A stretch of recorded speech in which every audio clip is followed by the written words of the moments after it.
तो सी से बी ठीक नहीं होता, जितना आप सी से बी ठीक करने की कोशिश करोगे फिर फंस जाओगे, क्योंकि इस विचार को वैल्यू मिल जाएगी, ये रिपीटेड हो जाएगा, ये फंस जाएगा, ये फंसने लग जाएगा। ये है तो नकली विचार, भूत प्रेत का, बीमारी का, ये मात्र एक विचार है। अगर आपने डर पाल लिया या डर को सीरियस ले लिया तो ये विचार फंसने लग जाएगा। और जितना आप बी से ए को ठीक करोगे उससे ये एक तो निकल जाएगा, फिर नए और ट्रिगर आ जाएंगे, चौरास्ते के आसपास की चीजें आ जाएंगी, कोई लाल चीज आ जाएगी, कोई नारियल आ जाएगा, कोई बोतल आ जाएगी, ऐसे ट्रिगर आते जाएंगे फिर। ठीक है, तो इस दिशा से ओसीडी को और ज्यादा बढ़ाना है, ठीक नहीं होता, तो ये उल्टी दिशा है, इससे ओसीडी और फंसता है, और ज्यादा गहरा हो जाता है। और सभी लोग जो ओसीडी में हैं वो इसी से ही ठीक करने की कोशिश कर रहे होते हैं कि ज्यादा हाथ धो लेते हैं या ज्यादा चढ़ावा चढ़ा देते हैं या अवॉइड कर लेते हैं तो इससे ठीक हो जाएंगे। लेकिन उन लोगों को ये नहीं पता भी इन दोनों का प्रयोग करने से तो ज्यादा बीमारी बढ़ रही है, ठीक नहीं हो रहे, वो और ज्यादा बीमार हो रहे हैं। क्या समझे? कंपल्सन करने से ही बीमारी बढ़ रही है। हाँ, अवॉइड करने से, डूइंग करने से। हाँ, तो अवॉइड करना, डूइंग करना ओसीडी में फंसना है।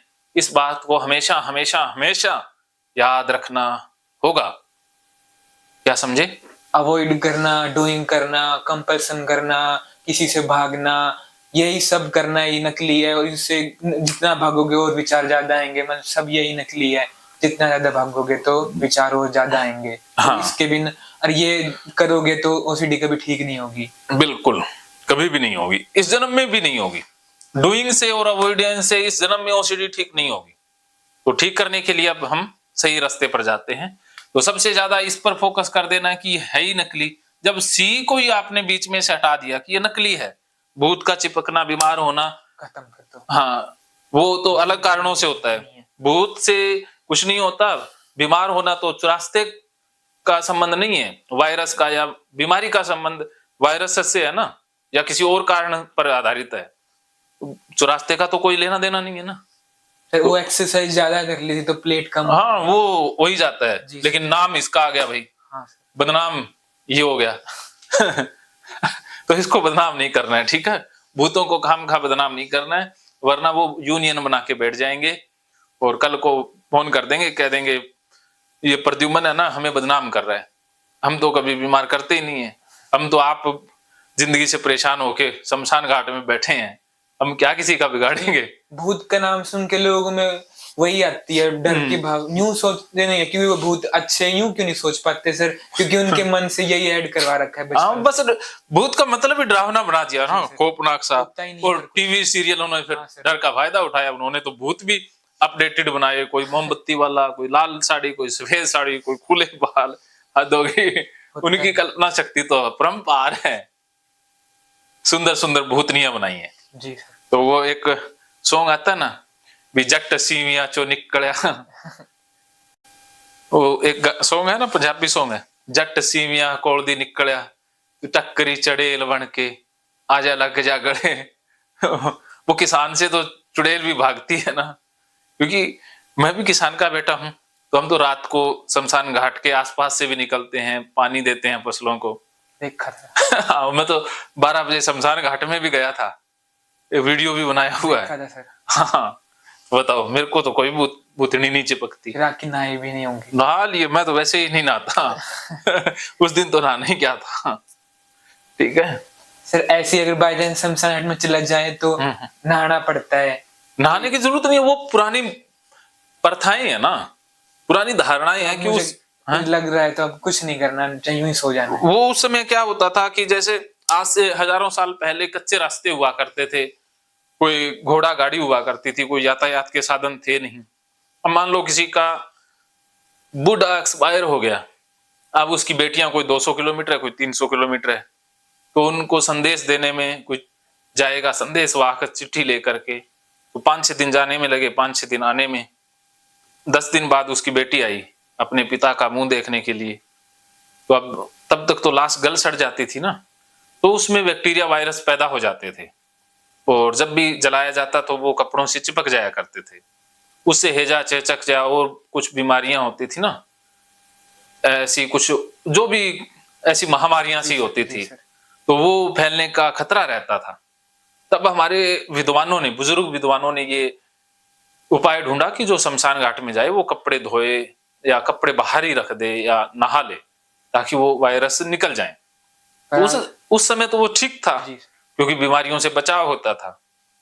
लेकिन आजकल तो फोन चल गए, यातायात के साधन बन गए, हवाई जहाज आ गए।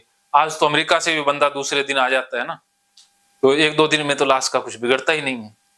तो करने की जरूरत नहीं है। हाँ, शमशान घाट में जाओ, आकर के नहाने की जरूरत ही नहीं है। जब से आया, जब मैं ताऊ जी मेरे एक्सपायर हुए थे अभी 1-2 साल पहले, हाँ। तो जब मैं उन्हीं के गया था ना, उनको भी लेकर, उन सारे गए थे सर उनको जलाने के लिए।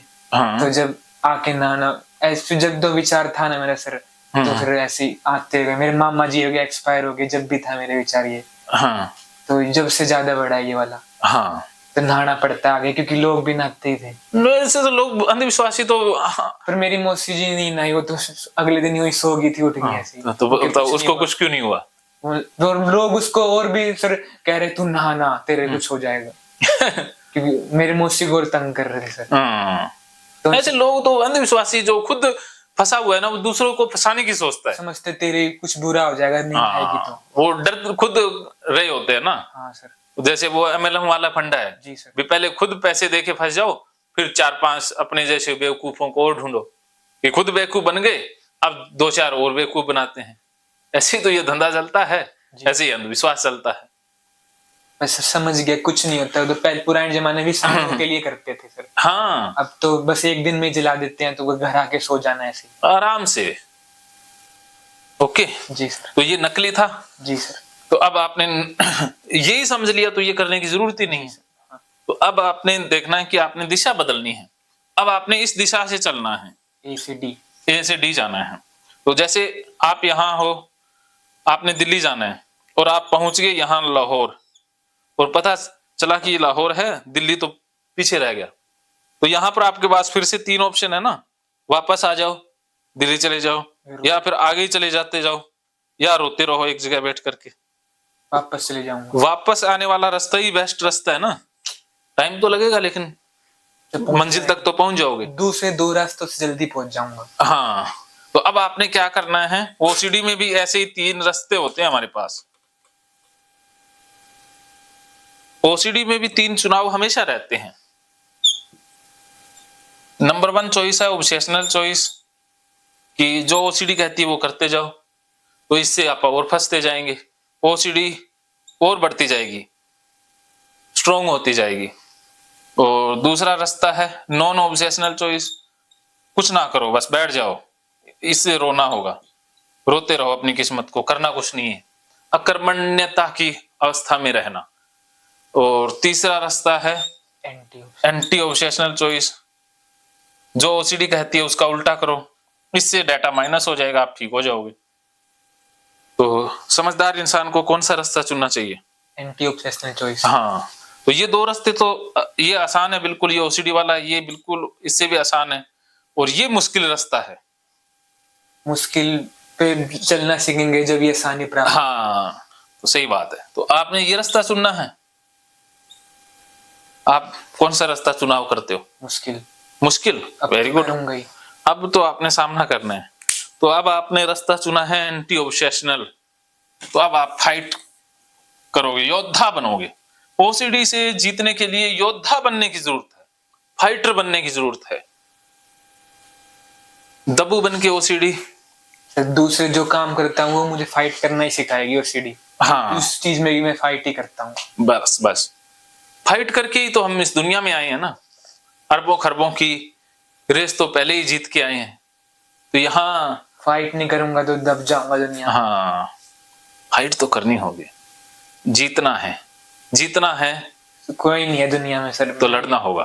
बस मेरे मम्मी पापा हैं और बस। हाँ, तो बस, तो जीतने के लिए आपको ये रास्ता ओके है। तो अब देखना है कि कितना डाटा आपने ले लिया है इतने सालों में। तो ये मन है, ये मन का कंसेप्ट पूरा टाइम एंड स्पेस में समझ आएगा।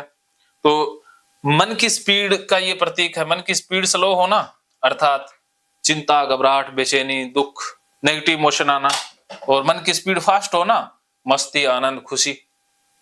और मन की स्पीड स्लो होती है डाटा से। डाटा जितना मन में होगा उतनी स्पीड स्लो। जैसे कंप्यूटर में और लैपटॉप में जितना ज्यादा डाटा हो वो उतना ही ज्यादा स्लो चलता है या हैंग हो जाता है। वैसे ही हमारा मन है, मन में जितने ज्यादा विचार होंगे, जितना ज्यादा डर होगा, जितनी ज्यादा डूइंग, जितना ज्यादा अवॉइडेंस, उतना ही मन स्लो हो जाएगा, अर्थात स्पीड स्लो हो जाएगी। और फिर डर भी आएगा, चिंता भी आएगी, घबराहट भी आएगी, सब कुछ आएगा। सर मुझे ये बात पहले मैं जब जो सीबीटी जो सीखी थी ना सर मैंने, ये बात सही लगी मुझे। उसमें तो सोचना पड़ता है, लॉजिक। अब मैं कुछ सोचूंगा ना, सोचना ही फंसना है, सोचना है नहीं, सोचना ही मरना है। इसीलिए मैंने सीबीटी को बाय बाय कह दिया। उसमें सोच सोच के चलते हैं, अरे सोचना ही तो फंसना है, सोच सोच के ही तो फंसे हैं। अभी सोच से ही तो छुटकारा पाना है। मैं सोचना ही नहीं है, जो काम की बात है उसमें सोचना है। ये हाँ, उसमें तो अपने आप लग जाना है, बस डूब जाना है। जो पैशन है, जो कर्म में आनंद है, उसमें डूब जाओ बस, सोचने की तो जरूरत ही नहीं है ना। हाँ, अब मैं कुछ सोच ही नहीं रहा, लग रहा है तो लग रहा है। हाँ, लग रहा है, लगने दो, भाड़ में जाए, गाली निकालनी है। तो सबसे ज्यादा डाटा घर से ही आता है। घर वालों ने बताया ना कि चौरास्ते में जाना अपशगुन है, वहां पर पैर आ गया तो कुछ बुरा हो जाएगा, बीमारी लग जाएगी, नुकसान हो जाएगा। तो सबसे पहले डाटा घर से आया, फिर समाज वाले देते हैं, तरह तरह की कहानियां बाहर सुनाई जाती हैं। और ये पप्पू दद्दू है ही, धार्मिक बंदे तो हैं ही, जो डराने में तुले हुए हैं। डरा डरा करके बिजनेस चलता है।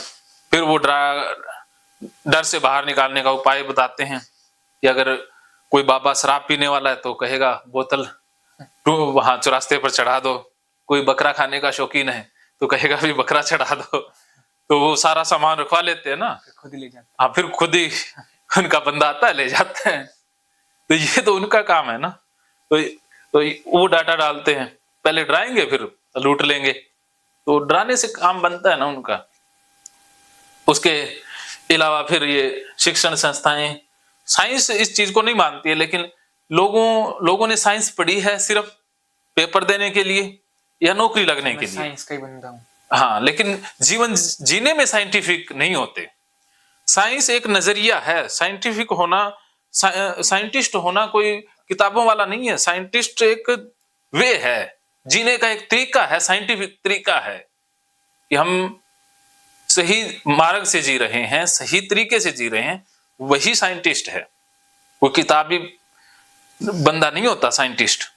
जैसे मनोविज्ञान कोई सब्जेक्ट नहीं है, मनोविज्ञान एक नजरिया है, जीवन जीने का एक तरीका है। बस लोग इसी चीज को नहीं समझ पाते। तो स्कूलों में भी अंधविश्वास ही परोसा जाता है ज्यादा। वो शिक्षा के नाम पर अलग अलग सौंप देते हैं, कुछ चीजों को वो नहीं मानते, लेकिन खंडन भी तो नहीं करते, वो डाटा भी तो डिलीट नहीं करते, वो और ज्यादा डाटा डालते हैं। लाल किताब सफेद किताब, वो भी तो डाटा ही है। जैसे बहुत से ट्रस्टी स्कूलों के अंदर ये बाबे बूबे ही होते हैं, क्योंकि इनके पास माल अच्छा होता है, क्रिश्चियन लोग से। हाँ, तो ये भी डाटा ही डालते हैं। वो जैसा मैनेजमेंट में बंदा होगा वैसे ही डाटा बच्चों के अंदर डालता जाएगा। हमारे प्रिंसिपल सर ऐसे ही था। होते ही ऐसे ही हैं। जो खुद किसी डेरे डूरे का प्रेमी होता है वो बच्चों को और डेरे में घुमा देता है, वहां की चीजें। तो ये डेरे आश्रम सारे पप्पू दद्दुओं के भंडारा वो अड्डे हैं जहां पर क्या होता है वो बताने की जरूरत नहीं है, खुद समझदार हैं सारे। महकेंगे फिर से खुशियों के रंग भगवत गीता थेरेपी कोर्स के संग। इतिहास का पहला ऐप जो गीता के माध्यम से ओसीडी डिप्रेशन का इलाज आसान बनाएगा। ओसीडी डिप्रेशन का इलाज हुआ और भी आसान, और वो भी बिना दवाई, घर बैठे। किसी को बीमारी की चिंता है तो किसी को चिंता की बीमारी है। भगवत गीता ने लाखों करोड़ों का जीवन बदला है और आपका भी बदलेगा। गीता थेरेपी कोर्स में आपको मिलेगा सभी 11 प्रकार की ओसीडी का संपूर्ण इलाज, जैसे गंदगी का वहम, बार बार हाथ धोना, बार बार सफाई करना, बार बार लॉक दरवाजा चेक करना व अन्य सामान की चेकिंग बार बार करना, एक ही विचार बार बार आना, नुकसान व मरने मारने का विचार आना, HIV, rabies, cancer, heart attack का विचार आना, IBS और नींद न आने की समस्या का हल गीता कोर्स में मिलेगा। आत्महत्या वाले विचारों से मुक्ति भी गीता थेरेपी कोर्स से मिलेगी। राजेंद्र जोधपुरिया ऐप पर आपको OCD से संबंधित राजेंद्र जोधपुरिया की किताब भगवत गीता के मनोवैज्ञानिक रहस्य और अन्य टिप्स पढ़ने को भी मिलेंगे। गीता है महान थेरेपी। गीता में CBT, हिप्नोथेरेपी, माइंडफुलनेस, ERP व अन्य बहुत सी साइकोथेरेपीज का समावेश मिलेगा। राजेंद्र जोधपुरिया ऐप एक, फायदे अनेक। आज ही प्ले स्टोर से डाउनलोड करें, लिंक डिस्क्रिप्शन में है। तो देर क्यों, अभी जाइए डिस्क्रिप्शन में और लिंक पर क्लिक करके प्ले स्टोर से अभी डाउनलोड कीजिए राजेंद्र जोधपुरिया ऐप और पाइए अपनी सभी समस्याओं का हल। मानो तो मौज है, वरना समस्या तो हर रोज है।